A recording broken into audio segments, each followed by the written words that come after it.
여러분들은 어떻게 생각하시겠습니까? 교회라고 하는 것이 과연 무엇인가? 왜 교회가 이 땅에 필요한가? 라고 하는 것입니다. 교회는요, 이 땅의 교회는 에덴 동산에서부터 교회는 있었습니다.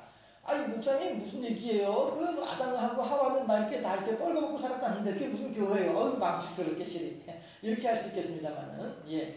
벌거벗었음에도 불구하고 그 뒤에 뭐라고 해요? 부끄러워하지 아니하니라. 그쵸? 부끄러워하지 아니하니라. 벌거벗었음에도 부끄럽지 않다라고 하는 말은 뭐냐면, 하나님과 원초적인, 근본적인, 가장 근원적인 교제와 교통을 이루고 있다는 거예요. 네. 이 교제와 교통이 이루어지지 못하게 됐을 때 어떻게 해요? 나뭇잎으로 중요한 것을 가리고 하나님께서 부를 때는 아예 그냥 나무 숲 속으로 사라져서 숨어버리고 말잖아요. 그렇죠? 이거는 온전한 교제가 이루어지지 못한다라고 하는 의미거든요. 예. 해서 이 땅의 최초의 교회는 에덴 동산에서부터 시작됐었어요. 무슨 얘기냐면 하나님의 마음을 알고 나의 마음이 하나님께 상달되는 하나님과 우리들과의 관계가 그야말로 소통이 되는, 커뮤니케이션이 되는, 오고 가는 일이 원활한 이러한 것이 교회의 본질이다라고 하는 것입니다. 했을 때에 이 에덴 동산 교회야말로 참으로 아름다운 그러한 교회의 모습이더라 하는 것입니다. 그런데요, 왜 하나님께서는 그러면은 이렇게 천지를 창조하시고 우리들과 더불어서 함께 이 에덴 동산이라고 하는 곳에서 있기를 원하셨던가라고 할 때, 우리 집에 있는 누구는요, 이렇게 길 가다가 맛있는 것만 보이면은 아이고 우리 아버지 생각나네. 길 가다가 따뜻한 옷을 보면은 아이고 우리 아버지 생각나네. 집에서도 뭐 찌개 끓여 먹다가도 아이고 아버지 옆에 계셨으면 이런 얘기를 한단 말이에요. 그게 뭐예요? 아버지에 대한 사랑의 마음을 가지고 있기 때문이라는 것이죠. 좋은 것을 보면은 그가 생각나고, 멋있는 것을 보면 그가 생각나고, 아름다운 경치를 보더라도 그가 생각나고. 왜 그래요? 늘 마음속에 그가 계시기 때문에 그렇게 거기에 대한 마음이 그렇게 표현이 된 거란 말씀이죠. 마찬가지로 하나님도 우리들을 볼 때, 야, 내가 이렇게 천지를 창조해놓고 보니까 아담과 하와가 생각나는구나. 야, 여기 이렇게 풍성한 나무 열매를 보니까 아담과 하와가 생각나는구나. 아이고, 여기 이렇게 예쁜 짐승들을 보니까 아담과 하와가 생각나는구나. 이게 에덴 동산 교회의 모습이었다는 것이죠. 하나님은 우리들을 사랑하셨습니다. 하나님은 우리 모든 인류를 사랑하시고 사랑하는 인류로 하여금 하나님께서 보기에 좋은 것, 하나님께서 뭐라고 해요? 창조할 때마다 보기에 심히 좋았더라. 보기에 좋았더라. 보기에 좋았더라. 하나님 보시기에 좋았더라. 아이고 만족스러워라. 아이고 좋다. 아이고 예쁘구나. 그런데 이것을 함께 누리고 싶은 사람이 있어. 이것을 함께 나누고 싶어. 그게 누구예요? 아담과 하와이고 오늘날 우리들이더라라고 하는 것입니다. 하나님은 우리를 사랑하셔서 우리들로 하여금 야 여기 막 이렇게 맛있는 거 있잖아. 이렇게 좋은 거 있잖아. 이렇게 멋진 거 있잖아. 이렇게 예쁜 거 있잖아. 와서 같이 좀 기뻐해. 같이 좀 즐거워해. 내 마음이 기쁜데 너도 와서 좀 기뻤으면 좋겠어. 알았지? 할렐루야. 네. 누가요? 하나님께서 누구에게? 나에게. 이 목사에게요? 아니요, 우리들 모두 각자에게. 그렇게 우리들을 불러주고 계신다는 거죠. 아이고 하나님, 내가 아이고 지겨워라. 그냥 나 숨 넘어가기 전에 꼴딱 숨 넘어가기 직전에 그때 예수 믿고서 그냥 천국 가게 해주면 좋지. 왜 벌써부터 교회를 다니게 해가지고 나라를 이렇게 귀찮게 만들고 이렇게 힘들게 만들고 이렇게 괴롭게 만들어요? 라고 하나님을 향하여서 불평하고 불만하는 분들이 계시다고 한다면 이분들은 하나님께서 지금 내 앞에 차려놓으신 이 산의 진미를 못 봐서 그래요. 하나님께서 내 삶에 베풀어 주시는 하나님의 풍성한 은혜를 경험하지 못해서 그래요. 그래서 제가 올해 시작하면서 기적의 교회, 기적을 나누고 기적을 경험하는 기적이 풍성한 그러한 교회가 되기를 바란다라고 하는 마음으로 함께 한 해를 시작했었지 않습니까? 물론 이제 그 한 해도 저물어 가고 있습니다만 과연 여러분들은 이 한 해 동안에 얼마나 많은 하나님의 허락하시는 기적을 경험하셨습니까? 하나님께서 우리들을 사랑하시면서 야 이거 있잖아. 야 저것도 내가 해줬는데 그거 내 거잖아. 내가 너한테 준 거잖아. 안 그래? 하나님의 은혜와 기적을 얼마나 경험하고 계십니까? 하나님은 이렇듯 우리들과 함께하고 싶어 하세요. 하나님은 이렇듯 우리들과 함께 나누고자 하시는 분이 하나님이다라고 하는 것이죠. 이러한 하나님의 마음은요, 이렇게 몇 사람의 이야기만 생각해 보더라도 충분히 알 수가 있습니다. 하나님은 아브라함을 하란 땅에서 갈대아 우르에서 부르셨죠. 갈대아 우르에서 하나님께서는 아브라함을 부르셔서 내가 너에게 보여주는, 내가 너에게 지시하는 그곳으로 가거라 라고 한단 말씀이에요. 그러니 아브라함이 예 하고서는 따라 나섰단 말씀이죠. 그래서 가나안으로, 가나안에서 애굽으로, 애굽에서 다시 가나안으로 수십 년의 세월이 지나면서 아브라함은 아하, 사람이 살아가는 것은 내 생각대로 내 계산대로 살아가는 것이 아니라 하나님을 주인으로 삼고 살아가는 것이 인생이로구나 하는 것을 아브라함은 깨달아 알게 된다는 것이죠. 그 최고 절정에 이르는 것이 뭐예요? 이삭을 죽이려고 한 순간이었죠. 예. 이삭을 하나님께서 야, 이삭도 나한테 바쳐라 라고 하니까 예, 알겠습니다 하고서는 예, 하나님을 향하여서 이삭을 바치기 위해서 성경에 제가 자주 이 부분을 인용을 할 때 자주 말씀드리죠. 하나님께서 산 사람의 이름을 두 번 연달아 부르는 경우가 흔하지가 않습니다. 성경을 보게 되면. 해서 두 번 연달아 부를 때에는요, 급할 때. 두 번 연달아 부를 때에는 시급할 때. 발등에 불 떨어졌다 이렇게 생각될 때. 그럴 때 두 번 부르세요. 아브라함이 이삭을 향해서 얼마나 강하게, 얼마나 단호하게, 얼마나 간결하게 이삭의 목에 칼을 넣으려고 얼마나 손을 높이 쳐들고서 확 지금 내리 찍으려고 하는 그 순간이란 말씀이에요.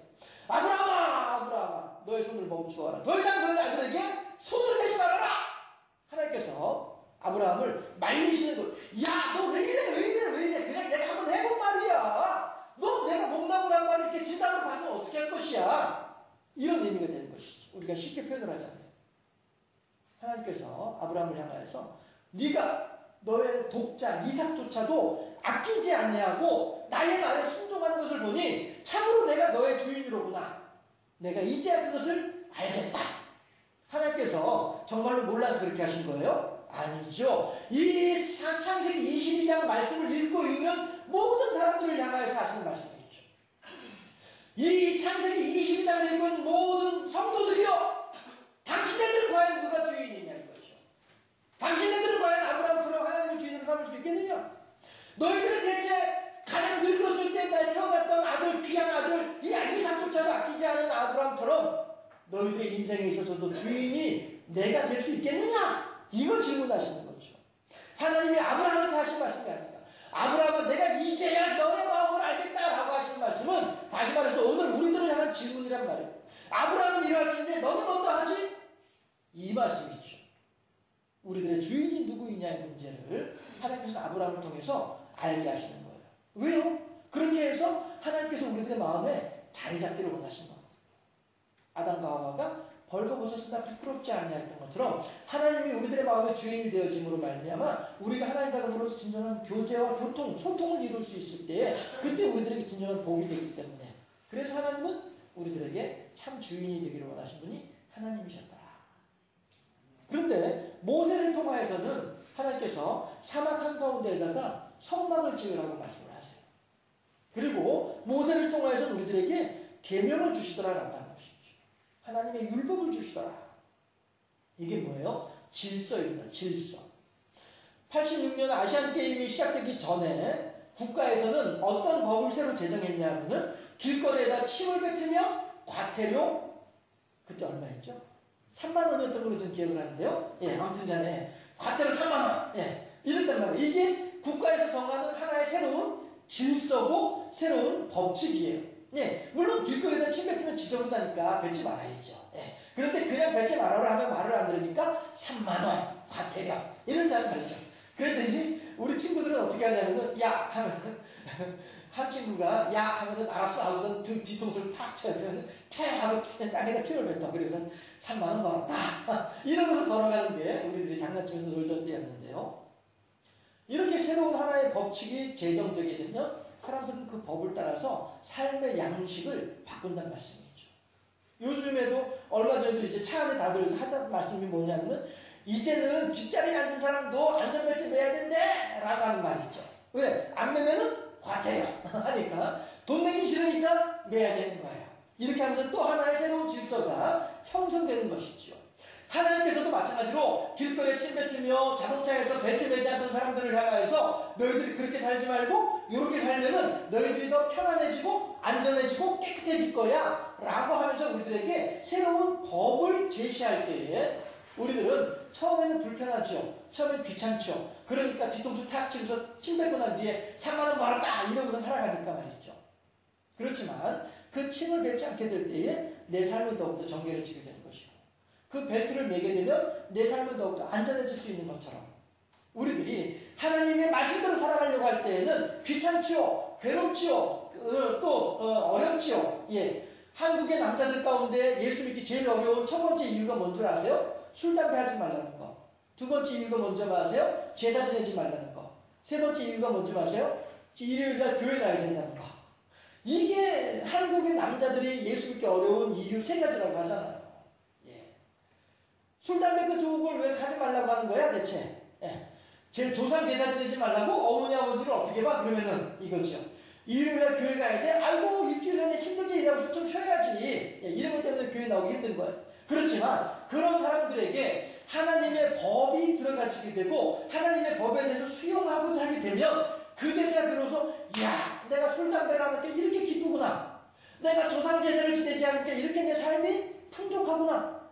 내가 일요일날 내 욕심대로 살지 아니하고 하나님의 말씀대로 살다 보니까 내가 이렇게 형통하구나. 이런 것들을 알게 되면은 이런 것들을 깨달아 알게 되면 정말로 하나님을 나의 주인으로 사는 것이 내게는 참다운 복이로구나. 할렐루야.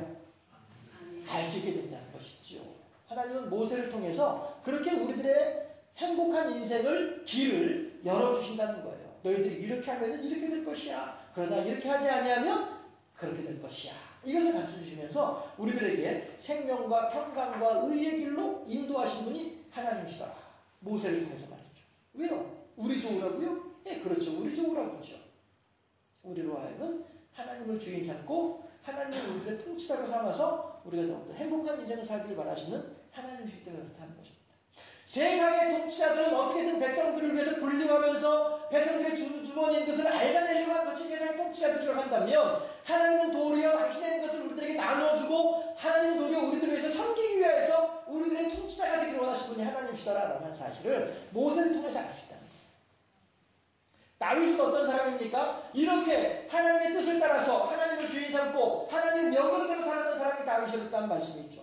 심지어는 자기를 잡아 죽이려고 하는 사울 임금을 내가 얼마든지 죽일 수 있는 기회가 2번이나 있었음에도 불구하고 손바닥 뒤집듯이 손바닥 여반장처럼 쉽게 그 일을 해낼 수 있는 그런 기회가 있었음에도 불구하고 다윗은 뭐라고 하냐면은 하나님의 기름 부음 받으신 자를 내가 직접 이 손을 대는 것이 합당하지 아니하다 라고 하면서 모든 것을 함께 내어맡긴 사람이 다윗이었단 말이죠.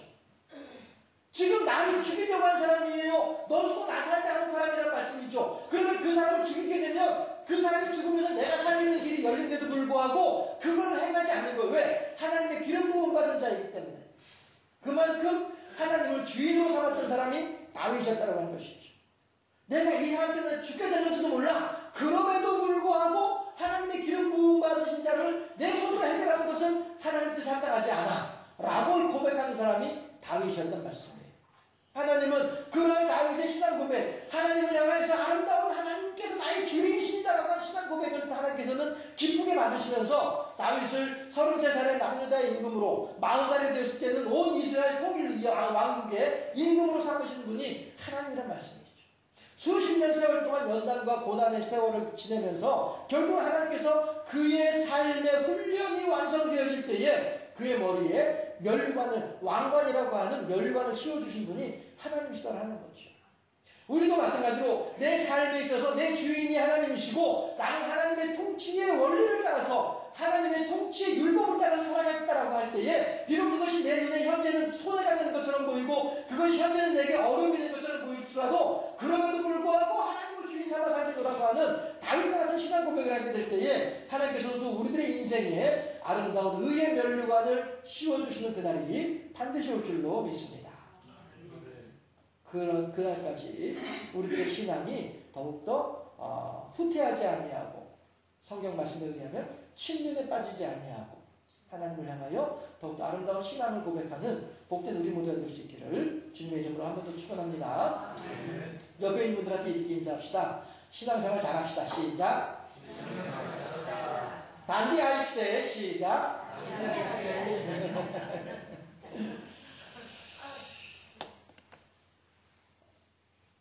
이것은 여기가 예루살렘입니다. 여러분들 보시기에 이제 네모난 칸이 크게 이제 새로 생겼죠. 여기가 예루살렘입니다. 그리고 여기는 바벨론입니다. 직선거리보다는요, 이스라엘 사람들은 이렇게 끌려갔습니다. 에덴 동산에서 아담과 하와가 하나님의 말씀을 어겼을 때, 하나님을 더 이상 나의 주인으로 삼지 않게 되었을 때에 아담과 하와는 에덴 동산에서 나올 수밖에 없었습니다.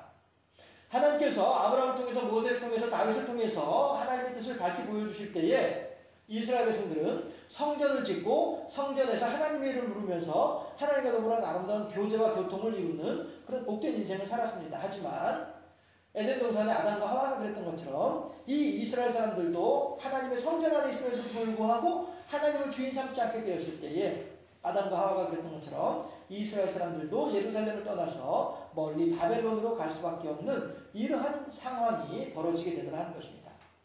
그랬을 때 비로소 이스라엘 사람들은 바벨론에 가서야 비로소 우리들은 그동안에 하나님을 원망했는데 우리들은 그동안에 하나님께서 우리나라를 망하게 했다라고 생각해서 하나님을 원망하고 미워했는데 이제 바벨론에 와서 생각을 해보니까 하나님이 우리들을 버린 것이 아니라 우리가 하나님을 떠나왔구나 라고 하는 사실을 깨달아 알게 되는 것이죠. 그래서 이스라엘 사람들이 바벨론에 있으면서 부랴부랴 세웠던 것이 뭐였냐면은 회당이었습니다.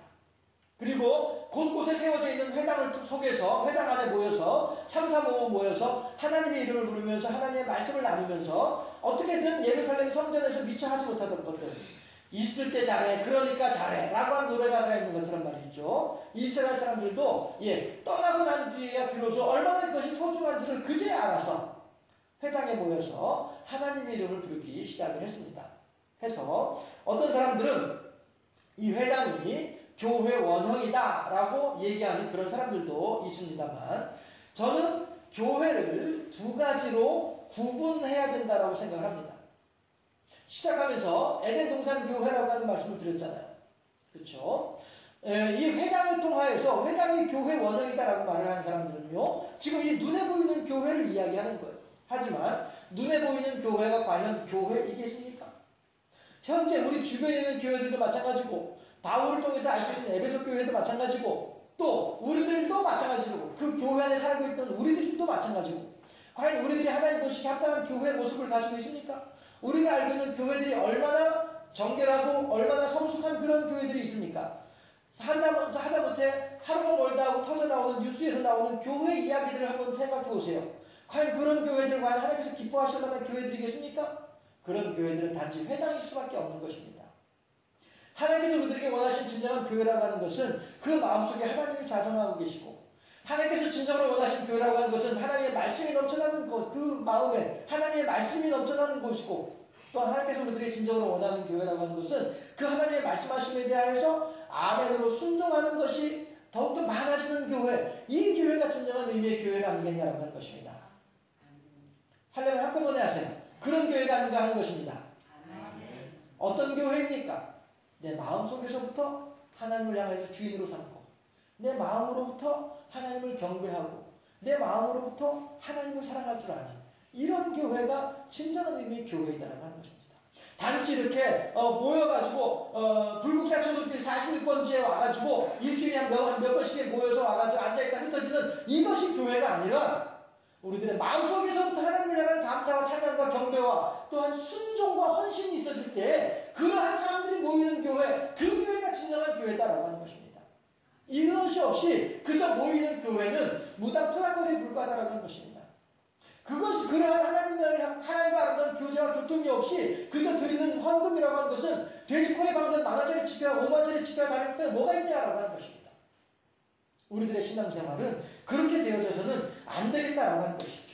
이스라엘 사람들이 의리의리한 성전을 지어놓고도 그곳에서 하나님을 향한 진정한 의미의 경배와 찬양이 어떻게 되었을 때에 그들은 그 성전이 완전하게 혹싹 무너지는 것을 볼 수밖에 없었던 것처럼 우리들도 마찬가지로 우리들의 마음속에서부터 하나님을 향한 경배와 찬양이 없다고 한다면 이 눈에 보이는 예배당 건물로서의 교회는 이것은 아무것도 아니라는 말씀이에요.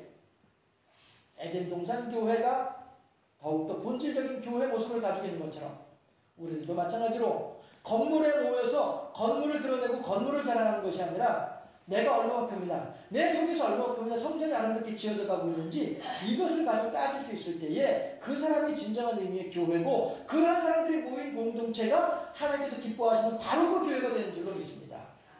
우리 모두는 바로 그 교회의 성도들로서 우리 모두는 바로 그 교회의 공동체로서 우리 모두는 바로 그 교회를 세워나가는 하나님의 착하고 충성된 종로로 세워지는 우리 모두가 되어줄 수 있기를 주님의 이름으로 축원합니다.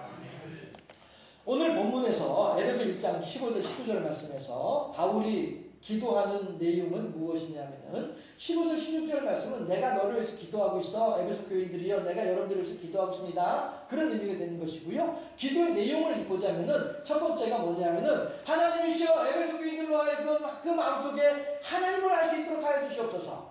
이것이 바울이 기도하는 첫 번째였습니다. 두 번째는 뭐냐면은 하나님이시여 또한 에베소 교인들이 그들의 마음속에 하나님께서 베풀어 주시는 것에 대해서 깨달아 아는 자가 되게 하여 주시옵소서 라고 바울은 기도했더라 하는 것입니다. 에덴 동산에서 아담과 하와가 하나님의 은혜 가운데에 밤에는 따뜻하고 낮에는 시원하고 서늘하고 온갖 동산에는 먹을 것이 넘쳐나고 온갖 사자나 곰이나 늑대들조차도 뱀조차도 그 이빨을 두려워하지 아니하는 그런 아름다운 동산 속에서 살아갈 때에 그곳에서 아담과 하와는 하나님의 은혜 가운데 하나님의 통치 가운데 하나님의 능력 가운데 거할 수 있었던 것처럼 하나님은 에베소 교인들을 향하여서 바울은 하나님을 향하여서 하나님이셔 이 에베소 교인들이 하나님을 정확하게 알 수 있게 하시옵소서. 그저 교회 다니면 복 받는데 예수 믿으면 천국 간대 그냥 하나님 믿어야 된대 왜 그래야 된대 몰라 그냥 덮어 듣고 믿으면 돼 이래서 믿는 것이 아니라 우리들 마음 깊은 곳에서부터 하나님이 어떻게 우리들을 사랑하셨고 하나님께서 어떻게 우리들을 창조하셨고 하나님께서 어떻게 우리들에게 새로운 삶으로 우리들을 인도하시는지를 알아야 한다는 거예요. 알아야 면장을 하지요. 알아야 면장을 해야 사람들 앞에서 거드름도 피우고 행세도 하지요. 모르니 면장을 못하고 모르다 보니까 행세를 못하는 것 아닙니까? 우리들이 교인으로서 왜 예수를 믿어야 되는지 왜 교회 출석을 해야 되는지 왜 예배를 드려야 되는지 이것에 대해서 분명하게 우리가 알아야만 하겠다라고 하는 것이죠. 하나님께서는 우리들에게 그것을 알아야 된다라고 하시는 거예요. 우리가 구원받기 위해서는 예수를 믿어야 되는 것이고 구원받는 길을 알기 위해서는 교회를 다녀야 되는 것이고 예배를 통해서 하나님께서 우리들에게 지혜와 명철을 더해 주시니까 예배를 드려야 되는 거란 말씀이죠. 하나님의 베풀어 준 것을 알게 하시고 라고 얘기를 합니다. 내 욕심을 챙기고 내가 사람들 앞에서 행세하고 명예롭게 되기 위해서 이용하는 장소가 교회는 아니다라고 하는 것입니다. 도리어 이 교회를 통하여서 엘리사와 게하시가 하나님을 향해서 엘리사가 하나님을 향해서 이렇게 기도를 합니다. 함께 합독합니다. 열왕기하 6장 17절 말씀 시작. 기도하여 이르되 여호와여 원하건대 그의 눈을 열어서 보게 하옵소서 하니 여호와께서 그 청년의 눈을 여시매 그가 보니 불말과 불병거가 산에 가득하여 엘리사를 둘렀더라. 아멘. 바울이 에베소 교인들을 위해서 하나님께 기도를 할 때에 하나님의 베풀어 준 것에 대해서 깨달아 알게 해주시옵소서 라고 하는 것처럼 말이죠. 엘리사와 게하시가 같이 있을 때에 엘리사는 천하태평인데 게하시는 안절부절하는 거예요. 가슴이 두근반 세근반 합이 6번이 툭툭툭 뛰는데 게하시로서는 너무나도 괴로운 거예요. 왜 그래요? 아람 군대가 꽉 들어차서 엘리사의 집을 포위하고서 쥐 새끼 한 마리 도망가지 못할 정도로 촘촘하게 포위를 해가지고 내가 너를 잡아 죽이겠다 라고 하면서 아람 군대가 엘리사를 향해 쳐들어오고 있으니 엘리사 옆에 있는 게하시는 도망갈래야 도망갈 구멍이 있어야 도망을 갈 것 아니에요. 도망도 못 가고 엘리사 옆에서 선생님 우리 이제 꼼짝없이 죽었습니다 라고 하는데 게하시가 바라보는 엘리사의 얼굴은 천하태평인 거야. 선생님 대체 뭘 믿고 그렇게 천하태평이세요? 나는 지금 가슴에 두근반을 콩닥콩닥 해가지고 언제 죽을지 모르겠어가지고 죽을 것 같은 심정인데 어떻게 선생님이 그렇게 편안하세요? 게하시가 엘리사를 향해서 질문을 할 때에 엘리사가 도리어 게하시에게 대답은 하지 아니하고 열왕기하 1장 17절에서 하나님을 향해서 기도를 하는 거예요. 하나님 따라합시다. 보게 하옵소서. 시작. 보게 하옵소서. 뭘 봐요? 뭘 봐요? 볼 게 뭐예요? 하나님 지금 내가 보고 있는 것을 게하시도 보게 하옵소서 이 뜻이잖아요. 하나님이시여 이하늘 목사가 보고 있는 것을 우리 교인들도 보게 해주시옵소서. 할렐루야. 하나님이시여 이하늘 목사가 누리는 평안을 우리 모든 교인들도 함께 누릴 수 있게 해주시옵소서. 이것이란 말씀이죠. 눈을 열어서 보게 하옵소서. 참 저는 이 당시 엘리사의 간절한 마음이 어떠했던지에 대해서 엘리사만큼은 아니겠습니다만 짐작할 수 있을 것 같아요. 제가 그래서 자주 이 말씀을 인용하는 것 아니에요? 아마 여러분들은 이거 오늘도 엘리사 얘기하는구나, 오늘도 게하시 문 여는 얘기하는구나 하실런지 모르겠습니다만 제가 그렇게 엘리사는 평안한데 게하시는 불안했던 모습을 자꾸 비교하는 것이 여러분들을 향한 저의 간절하고도 간곡한 부탁의 말씀은 아닌가. 지혜 있는 자는 귀를 열어서 들을진저. 대답들이 없으시네요.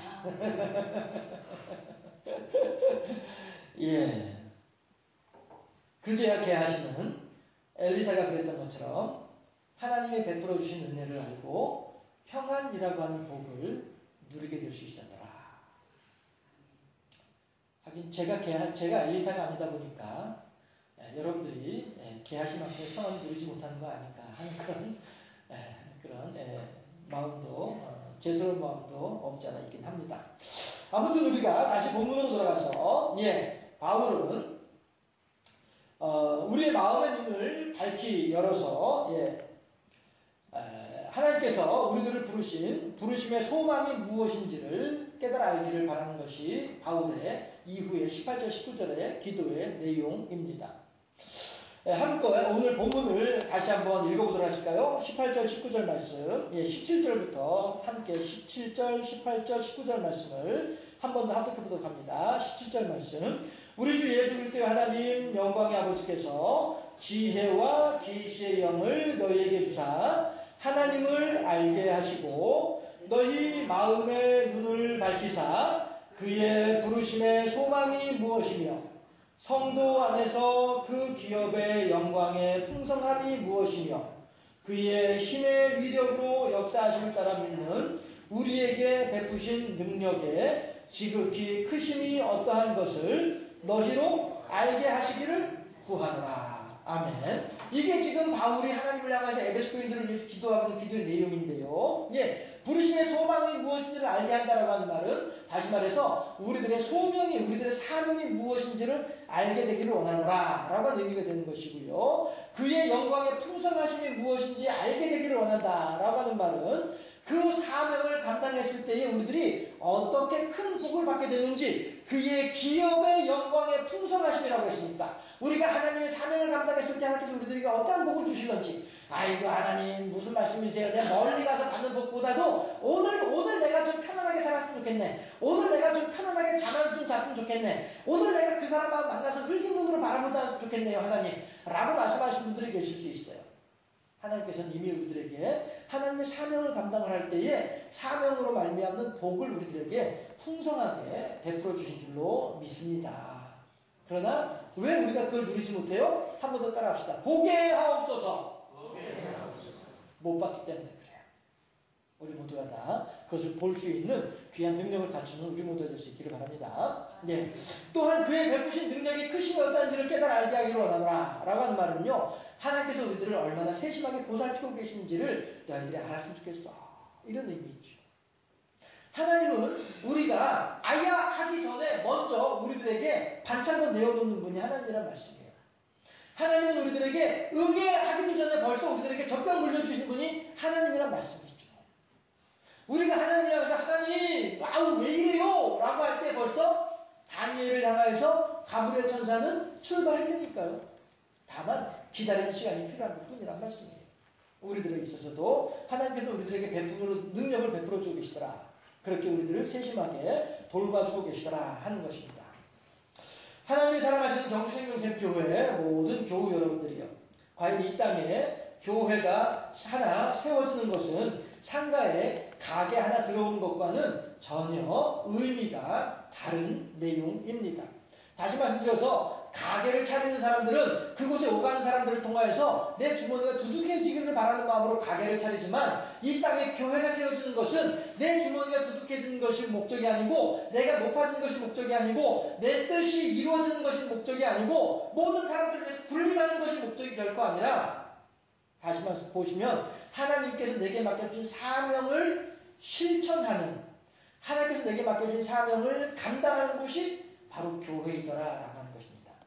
해서 세상 사람들은 장사 안 되면은 가게 문 닫으면 그만이에요. 하지만 우리는 이 교회를 위해서 끝까지 주님 오시는 그날까지, 우리가 주님을 만나뵐 그날까지 바로 이 생명의 일꾼으로 살아야 된다는 것입니다. 우리 교회가 생명샘이라고 하는 이름을 가지게 되는 것이 이것 때문이란 말씀이죠. 제가 교회를 세우기 이전에도 여러분과 더불어 함께 나누고자 싶었던 말씀은 바로 이것이었던 말씀이에요. 우리들은 과연 얼마나 하나님의 생명을 가지고 하나님의 생명을 나눠준 삶을 살아가고 있느냐. 그 마음을 헤아려서 하나님께서는 이 세상이 얼마나 하나님께서 사랑하고 계시는지, 얼마나 좋은 것을 많은 사람들과 나누고 싶어 하시는지, 이것을 우리들이 깨달아 알아서 이것을 실천할 수 있는 사람들, 이러한 사람들이 모인 교회가 바로 생명의 일꾼들이 모인 교회이고, 그 교회가 바로 생명샘이다라고 하는 것입니다. 우리는 그 현장에 서 있는 하나님의 생명을 위한 일꾼들입니다. 세상에 흔하지 흔한 교회가 아니고요, 하나님께서 기쁘시게 생각하는 바로 그 교회가 되기를 위해서 우리가 먼저 하나님의 능력과 사랑을 깨달아 알고 보게 하옵소서. 눈을 떠서 하나님을 알게 되는 우리가 되어지고, 또한 그렇게 알게 됨에 따라서 아는 만큼 행복해진다라고 하는 말이 있는 것처럼, 우리가 하나님의 사랑을 경험하는 만큼 하나님과 더불어서 뜨거운 복된 나 삶을 생명을 나누는 공동체로 세워지는 우리 모두가 되어질 수 있기를 주님의 이름으로 축원합니다. 기도하겠습니다.